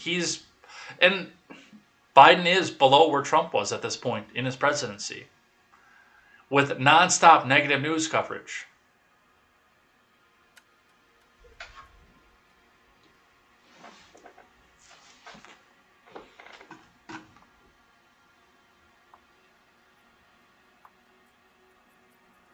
The RCP poll of polls has Biden's approval rating at 39.7, a record low mark with an average of 55% disapproval. Biden's approval ratings were dragged down by a new poll showing him at a record low rating, and another one showing him in the high 30s, and another poll showing his approval languishing in the mid-30s. Biden's approval rating dropped to a new low, according to Politico, a Morning Consult poll of 2006 registered voters conducted between June 4th and 5th. Just 39% of voters approved of Biden, while 58% disapproved. That number is a 3-point drop from the previous poll, which found Biden's approval at 42. It's also significantly lower than former President Trump's approval at the same point in his presidency. Trump's approval ratings in early June 2018 stood at 45%, 52% disapproval, Morning Consult reported. Biden also generated far stronger negative feelings than positive. Just 37% of Democrats say they strongly approve of Biden's presidency, while fully 80% of Republicans say they strongly disapprove. The poll also found the two major parties evenly split on the generic congressional ballot, 42-42, with 16% undecided. In addition to the Politico Morning Consult poll, an Emerson College poll, 1,148 registered voters conducted between May 24th and 25th, found that Biden's approval rating stood at just 37.6%, while 52% disapproved. The poll also shows trouble for Biden in the 2022 midterms and the 2024 election, according to Emerson. Republicans hold a 3-point lead on the 2022 generic ballot, with 45.3% of voters supporting the generic Republican candidate, while 42.3% support the generic Democrat. The poll also found Biden losing to Trump in a hypothetical 2024 matchup. Trump garnered a support of 44.3% of voters. Biden took just 41.8%. It's the economy, stupid. You could throw culture war stuff from beginning to end. You can scream about guns and try to be as extreme as possible. You can try to frighten people to the polls. Like Arvold said yesterday, the libs live on fear. The leftists live on fear.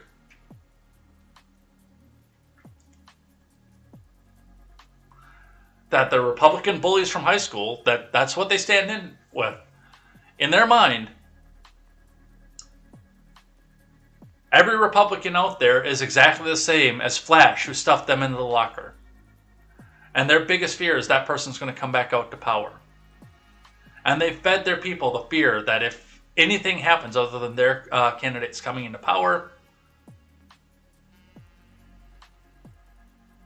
then it's going to be the Handmaid's Tale. But that's just the hardest leftoids and the loudest voices on Twitter, the ones that are amplified. In reality, The people who were solidly middle class, like me, who now have to sit and wonder, can I take a vacation? Can I drive to Wisconsin Dells? An hour away. Will that throw my grocery balance into complete chaos? Whereas even just this point last year, and especially the year before, I didn't even have to think about that. On a whim one day, I got in my truck at 20 miles to the gallon and filled up and drove to Washington, D.C. and picked up one Stephen R. Ignoramus III and loaded him in the truck with a guitar and drove to Orlando on a whim. Now if I wanted to do that, I would have to sit down and research and budget and figure out where to go, what to do, what to stay, how much ramen I'm going to have to eat in order to get through this kind of stuff. And you've got people with kids now wondering, do I have to go on government assistance? Can I feed my kids? Am I going to have a job to go back to tomorrow? We're starting to see some of the retail start to slow down.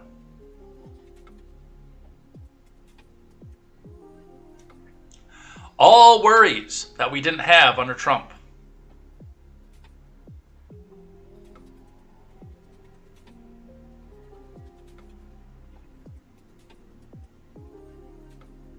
It's the economy, and that's the bottom line off of it.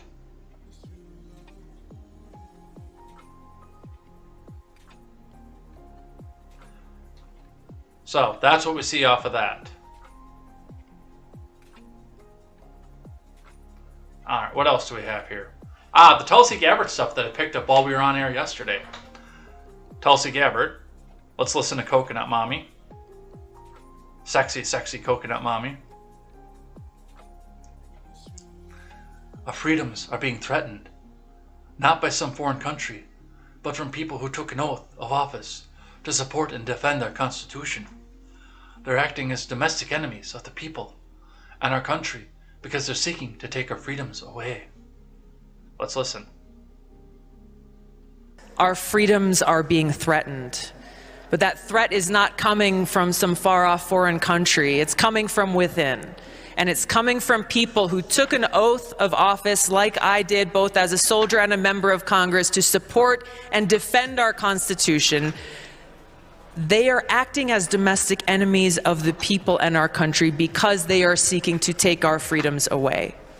Our freedoms are being threatened, but that threat is not coming from some far-off foreign country. It's coming from within. And I mean, Tulsi hits it right on the head with that too, for the most part. I think a lot of people are starting to understand that there shouldn't be this much focus on who is in the government.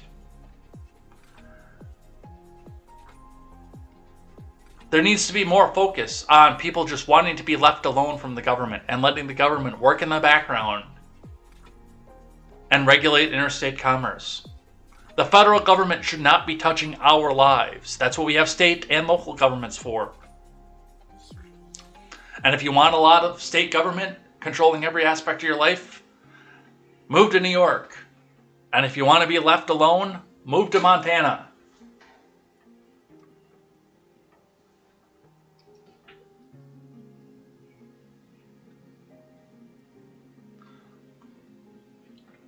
From Fox News, Biden will be remembered as worse than Jimmy Carter, Tulsi Gabbard says.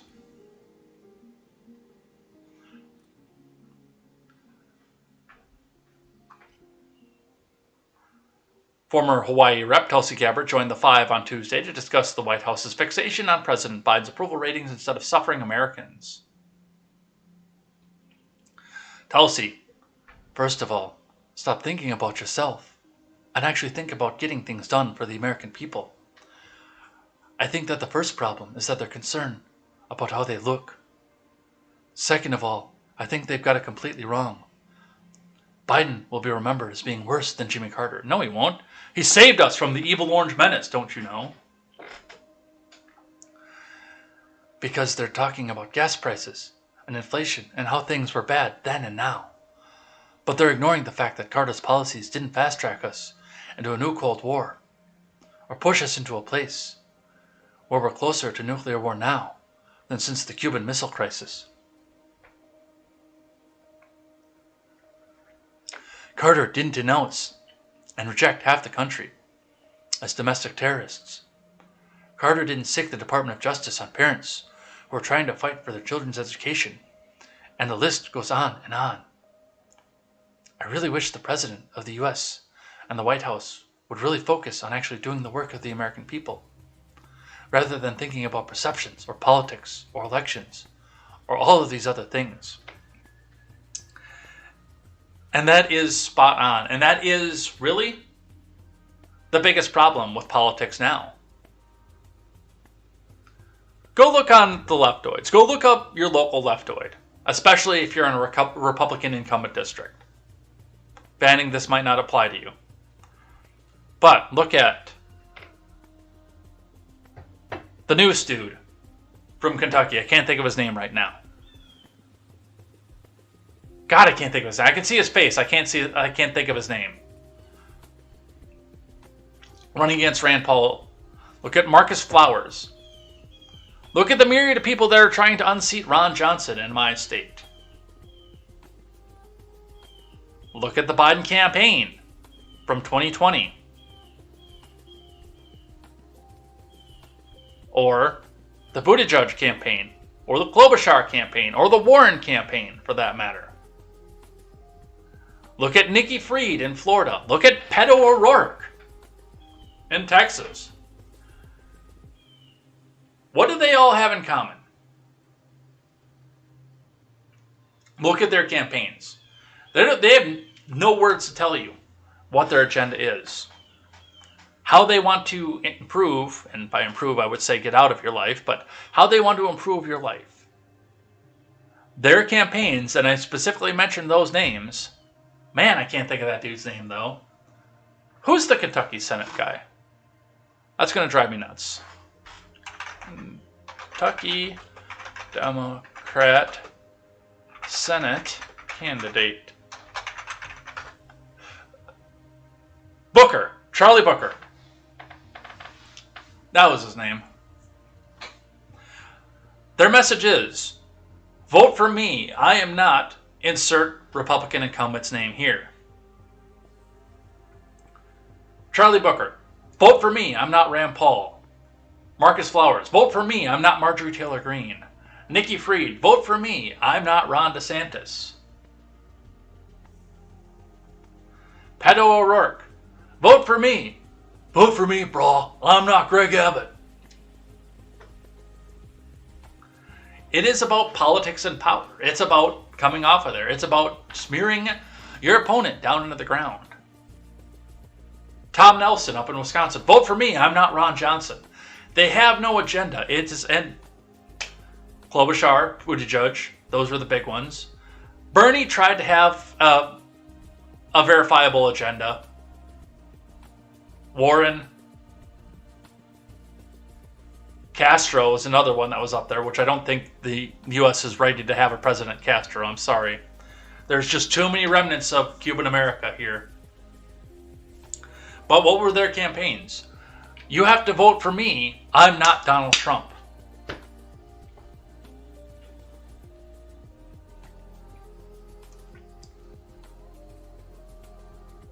So spot on Tulsi. Can we get through a few more of these? There are a couple that I want to do before we do things I like, by the way, and a thing that I hate. This one. I want to do this one. So let's do this one, this one. I might have to skip this one.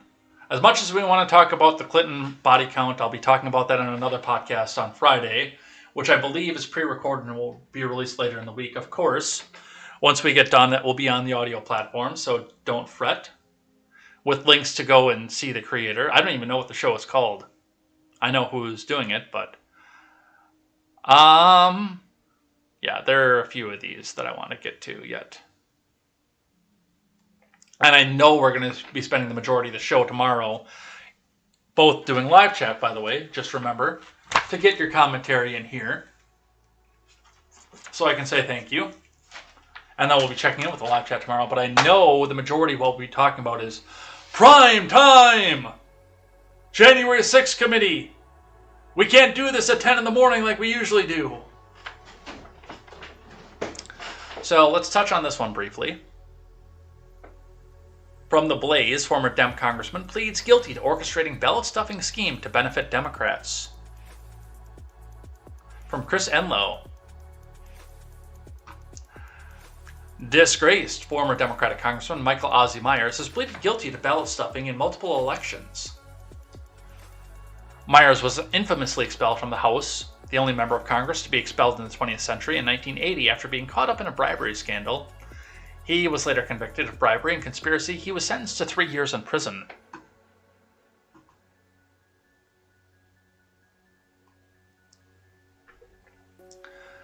The Justice Department announced on Monday Myers, now 79, pleaded to conspiracy to deprive voters of civil rights, bribery, obstruction of justice, falsification of voting records, and conspiracy to illegally vote in federal election.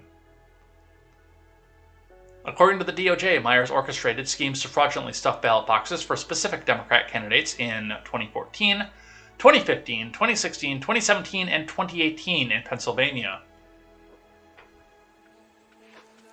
An unsealed indictment against Myers explains.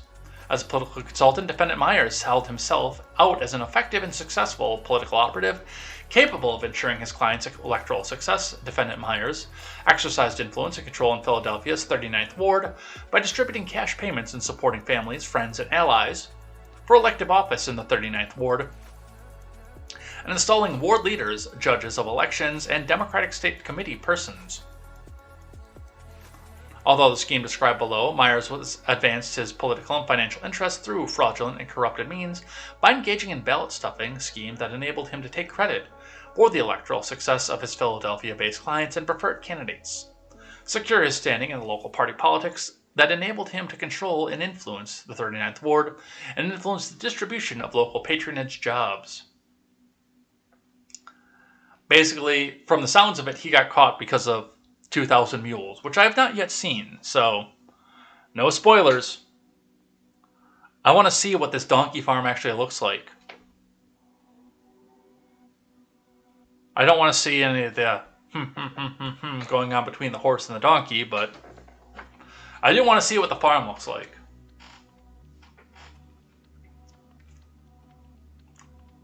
Tone deaf. While Americans suffer inflation, Dem senator brags about avoiding gas prices with her EV. From Hank Berrien. In a staggeringly tone-deaf moment, while Americans are struggling with inflation, Michigan Democrat Senator Debbie Stabenow, who's been making a living serving in one political job after another for almost 50 years, boasted that while driving her electric vehicle from her home state to Washington, D.C., she didn't have to pay the high price of gas. Stabenow attacked the oil and gas companies in mid-May, accusing them of making prices at the pump go up and up so that they continue to make record high profits. The tweet is, oil and gas companies are making prices at the pump go up and up so they can continue to make record high profits. These companies are exploiting hardworking Michiganders. No, they're not. On Thursday, she bragged, I do have to say, on the issue of gas prices, after waiting a long time to have enough chips in this country to finally get my electric vehicle, I got in it and drove from Michigan to here last weekend and went by every single gas station. It didn't matter how high gas price was. Let's listen. I do have to say, just on the issue of gas prices, after waiting for a long time to have enough chips in this country to finally get my electric vehicle, I got it and drove it from Michigan to here this last weekend and went by every single gas station, and didn't matter how high it was. And so I'm looking forward to the opportunity for us to move to vehicles that aren't going to be dependent on the whims of the oil companies and the international markets. RNC research points out that the average cost of an EV is more than $56,000. Let them eat cake. Oh, that's the leaf blower. I thought the wood chipper was firing up again. Let them eat cake. I'm so rich, I'm so famous and so powerful, I can afford an EV. You peasants, if you want to complain about the gas prices, just go out and buy another EV.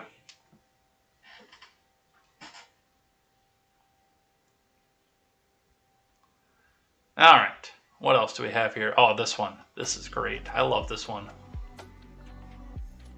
I think after this we're going to be done. Neil Steinberg tweets out with an article here, which we'll probably look into. Why restrict child porn but not guns? That in and of itself gives me pause.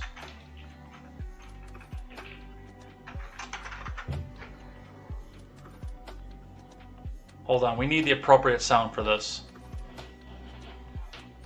My neighbors are close, but not quite there. Why restrict child porn but not guns, he tweets. everygoddamnday.com/2022/06. Let's look at this. God bless free speech. It's what allows columnists or anyone else to write whatever we want without fear of the government is going to haul us off to jail unless Biden or Obama's the president. In Russia, you can go to prison for calling their war against Ukraine a war. In China, you can get sent to a camp for adhering to certain religions. Free speech is so important in the U.S., it is the First Amendment to our Constitution. Congress shall make no law respecting the establishment of religion or prohibiting free exercise thereof or abridging the freedom of speech. Not only am I allowed to air the truth as I see it, not only am I allowed to say my truth, Donald Trump is a traitor who should be in prison, but all sorts of salacious material are permitted. Courts decidedly grudgingly that offensive artworks and obscene comedy sketches and extreme pornographic videos are also free speech and cannot be banned. There are, of course, exceptions. Free speech doesn't permit you to shout fire in a crowded theater. That is a tired trope. I didn't just grab that example by accident. No, I've been paid by the DNC to come out and put that one out there. During World War I, a pacifist was arrested for distributing a leaflet claiming the draft was unconstitutional. In upholding his conviction in 1919 in Schenck v. the U.S., Justice Oliver Holmes wrote, "The most stringent protection of free speech would not protect a man falsely shouting fire in a theater and causing a panic. The question in every case is whether the words create a clear and present danger that Congress has a right to prevent."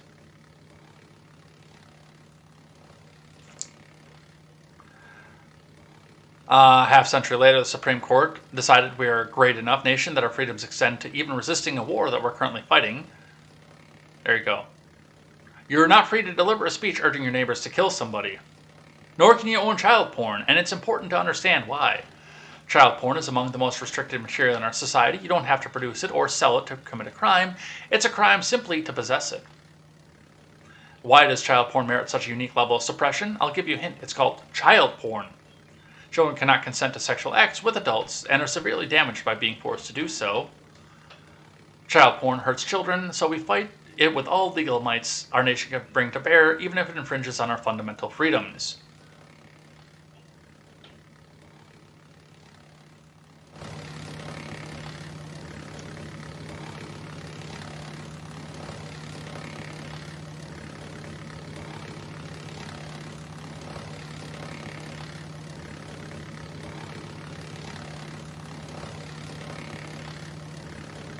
Summarize, an essential part of the Constitution gives Americans a right, but that right is limited when free exercise of it harms children's. So why all the trouble with guns? Why does logic universally accept regarding the First Amendment completely fall apart when we get to the Second? The harm to children from guns far exceeds the harm done to child porn. Are you fucking kidding? And I'm sorry, that one stays on. I don't apologize for that one.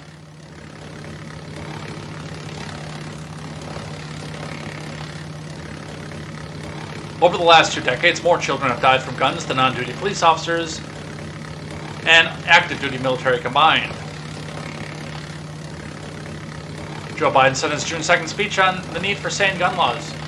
Think about more kids than on-duty cops are killed by guns. More kids than soldiers are killed by guns. That is absolutely false. As they repeat that over and over, remember the reasoning. Child porn should be legal out of first respect for the First Amendment, with the harm it caused for children shrugged off.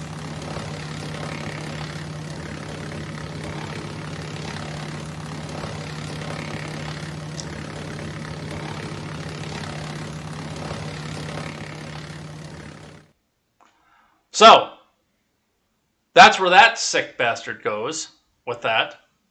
Which kind of tells me that he's probably got a stash that he doesn't want people to find out about.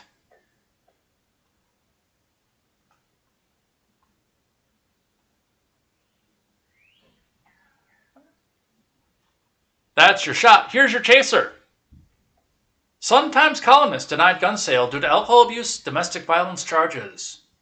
From WDBO 107.3 FM, 580 AM, Orlando's News and Talk. Where's John when you need him? I'm sure he spends a lot of time listening to this. From Kirk Healy. Chicago Sun-Times reporter, columnist, and editorial board member Neil Steinberg is anti-gun, having written in the past, "Guns are a kind of masturbatory aid to millions of Americans who imagine themselves as supermen." So, with that, with what we just read, you kind of get an idea where this guy's mind is 95% of the time. Steinberg says that he wanted to show how easy it was to buy the same type of gun used in the Orlando terrorist attack. So he went to Maxon's Shooters in Des Plaines, Illinois. Long story short, after choosing the Smith & Wesson Model M&P 15 Sport, a beginner-level AR-15 semi-automatic weapon with a 30-round detachable magazine, the gun store ran a background check on him and refused the sale.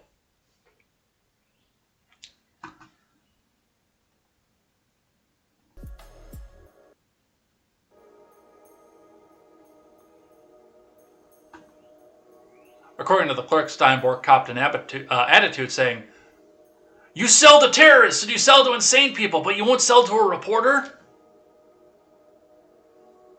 After pressing them as to the reason, he was told it was because of his background check revealed a history of alcohol abuse and domestic violence. You see, Mr. Steinberg has somewhat of a colorful past. Sun-Times columnist and editorial board member Neil Steinberg could face jail time if he's convicted of a domestic battery charge related to an incident involving his wife. Steinberg, 45, of Northbrook, Illinois, was arrested in his home after his wife Edie called 911 and reported abuse. Said Sergeant Michael Keaty of the Northbrook Police Department, Steinberg spent the night in jail and posted bail.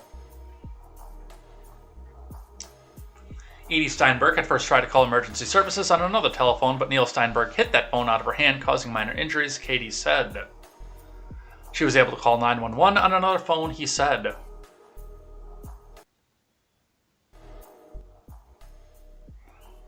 Steinberg was charged with 1 count of domestic battery and 1 count of interfering with reporting of domestic battery.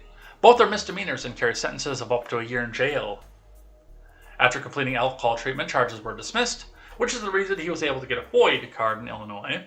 While Steinberg filed to have the arrest expunged, it's unclear if that has taken place, as it's still within the Cook County system and can be looked up. So, wait, you're saying that a background check worked, and they kept a gun out of the hands of a person, a domestic abuser, who shouldn't have had a gun? Weird how that works. Now, do keep in mind this article was from 2016. But still, this person, who's trying to tell us how easy it is for Americans to get a gun, can't get a gun.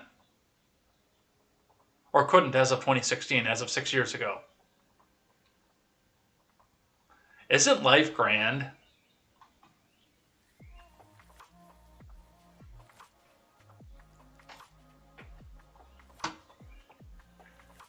All right, and with that, we actually do have to head out of here. It's after 9:30, but as we always do on Thursday, we do thing that I like and thing that I hate. And I've actually got a couple things that I like today. We're going to end it on a positive one. So a couple things that I like today. Watch, and there's video. Cowboys, emergency crews wrangle a cow loose on busy Oklahoma City highway. Crews wrangled a cow after it got loose on a busy Oklahoma City highway Monday morning. The cow got loose on I-40 near Pennsylvania Avenue. The cow eventually ran onto the service road where cowboys and emergency crews wrangled it. Sky 5 News was flying overhead when the crew wrangled the cow. Let's watch.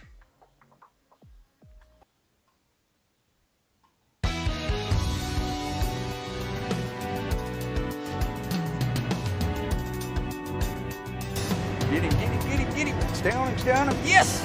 Yes! Are you on there? You got him, you got him, you got him. Woohoo! That is awesome.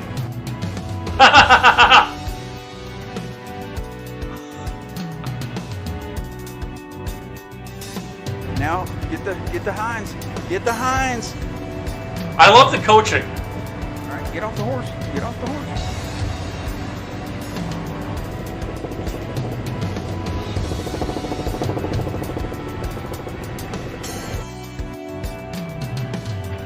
Oh, we've got another angle.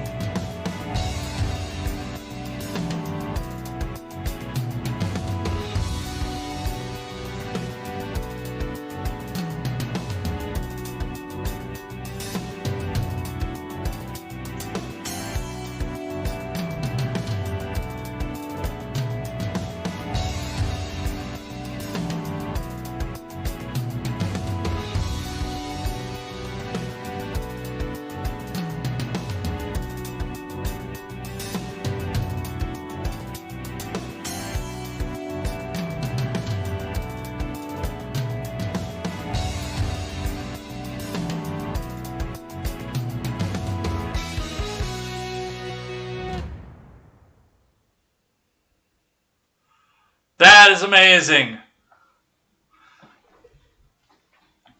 And people think that rodeo events are a joke. That's amazing. Get him, get him, get him, get him. Yes. Yes. Thank you to those good old boys who came out and made life safer and made sure that that cow didn't wind up getting hit by a car.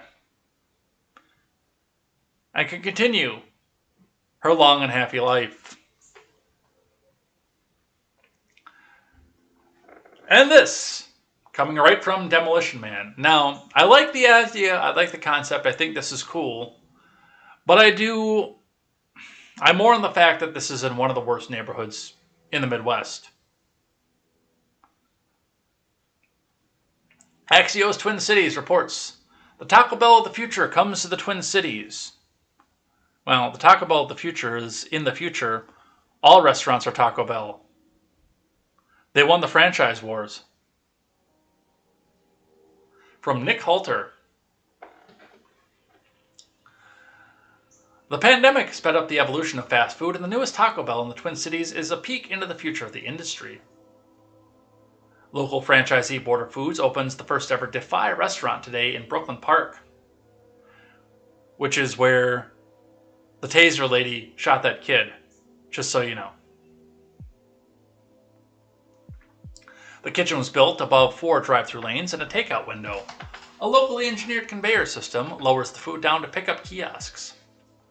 It has double the food production lines of a typical Taco Bell, so it can handle twice the volume. The goal, orders fulfilled in 2 minutes.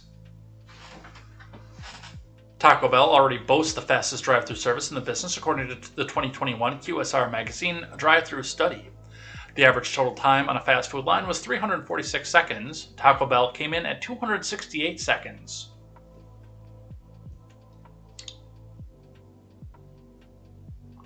I don't know why homie's wearing a suit. Or at least a blazer to do this. I guess it's not a suit, he's wearing jeans. I don't know why homie's wearing a blazer to go send this order down there, but enjoy. This idea for this Taco Bell, where tacos drop down from the sky and there's no indoor dining, was dreamed up during the pandemic, according to Lee Engler, CEO of Border Foods, which owns 230 Taco Bells.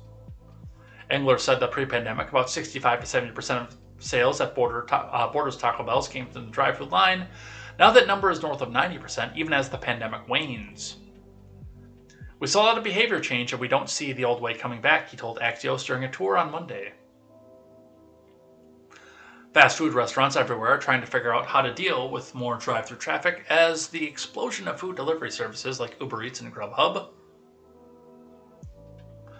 Engler enlisted the services of Minneapolis-based Vertical Works to design the lift system. Having the kitchen above allows for food points, or 4 food points instead of the 1 or 2 in a traditional drive-through restaurant. It allows Taco Bell to dedicate 3 lanes to food delivery, as well as those who order on their phones in advance, clearing up the traditional drive-through lane. For old-fashioned customers, there's also contactless counter service available. Engler said that Border Foods is already working on plans for the new Defy locations, but that's tricky, because not every city is supportive of drive-thrus like Brooklyn Park was. While this one doesn't have a dining room, future locations might, he added. My big question for this is, was this built to be a Taco Bell? I mean, the concept is cool. I kind of like it. I would not mind seeing it like a dining room or something into something like this either. I would go to this. But was this built like this, or did they buy a bank? Because my bank is kind of laid out like this for the drive-thru. So did they buy a bank, or did they... Is this just how they designed this, how they built this, and this was done from the ground up? Either way, it's cool. I like it. Now, for a thing that I hate. The firearms war is in no way ending, and people are starting to get up and show their virtue. Show how committed they are to the cause, or win virtue points. Or tell you how virtuous they are for something that they probably never transferred in the first place.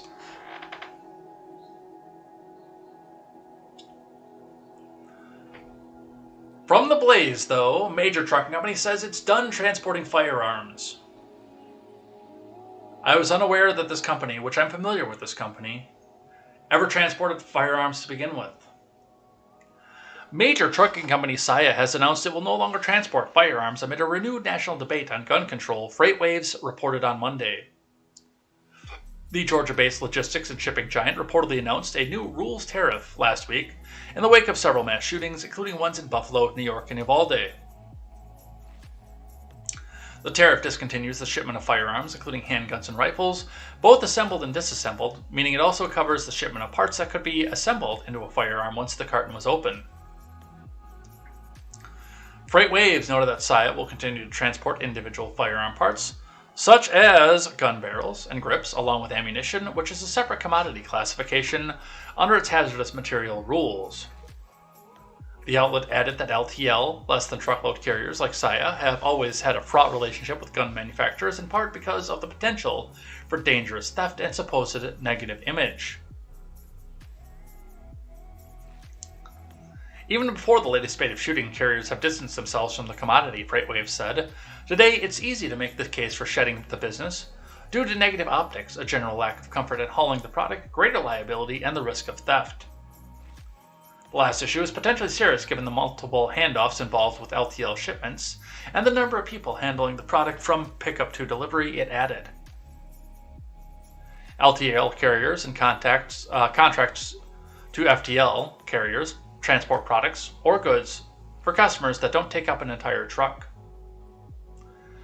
I would feel safe to say that most LTL companies today would shy away from the company due to the risks, said Rex Oliver, Director of Operations at the Atlanta Logistics, in an email to FreightWaves. Reporting on the news, Business Insider noted that despite mounting pressure from gun control advocates, few national companies have issued public statements or made drastic changes to the policies regarding guns. Like I say, LTL doesn't typically do a lot of firearms transport just because of the fact that, like I said, it's a security risk. The gun crate comes out of the truck, goes into another truck, drives to the next terminal, comes out of the truck, goes to another truck, drives to the next terminal, comes out of the truck, goes to another truck. And I mean, they unload every trailer and then reorganize and ship them out to other hubs as they go when they do an LTL. By the time that gun crate gets from its manufacturer to the gun store. It has probably been on, depending on where you live, 5 to 7 different trailers. Loaded and unloaded each time.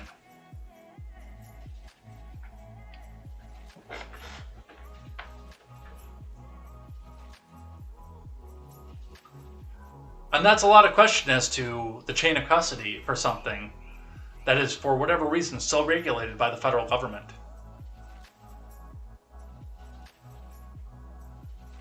But still, Saya got out.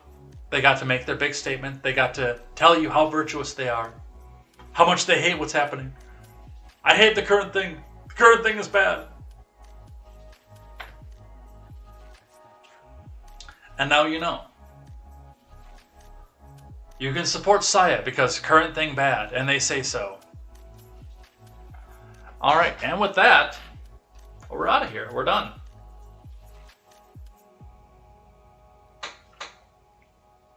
Some nice, cool music. I think 80s Kid's going to be listening to that later, which is cool. I like that. We were here late today. My goodness. But we got a lot done, so we can go check in on some of the rest of the stuff tomorrow. That'll be cool.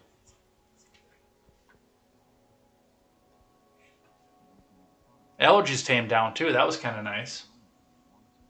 I was touch and go. I thought it was going to be bad this morning when we started out, but they tamed down.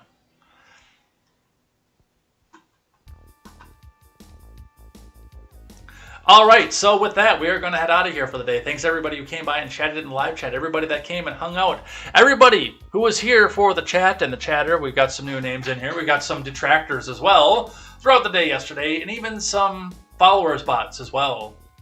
Thanks to the mods for making sure that this gets in and out and doesn't clog up the chat and everything here. We'll be back here tomorrow with more contemporary, more news headlines, bright and early for more of the stuff going on. Hopefully I don't work too late tomorrow or tonight, so I actually have a chance and a shot at getting up in a decent hour.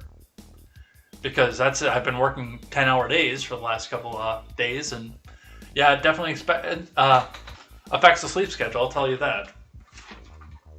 Make sure you get those messages in, and make sure you come back here tomorrow because we'll be reading some of the live chat tomorrow, plus thanking everybody in this little notebook who came by and chatted and hung out with us. That's going to be a great time, and there's always at least some spice in the comment section.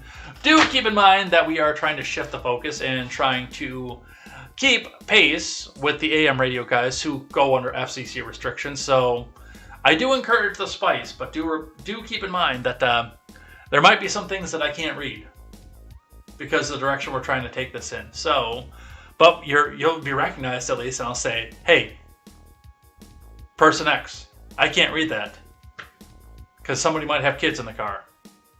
But come back here and join us here tomorrow for more contemporary, more headlines, and catching up on the headlines that we have. We will see you next time. Stick around if you're on Twitch. We're going rating. And other than that, I'm going to head out of here. Thanks so much, and we will see you next time over on Contemporary. I am Jay Edgar, and this is Contemporary.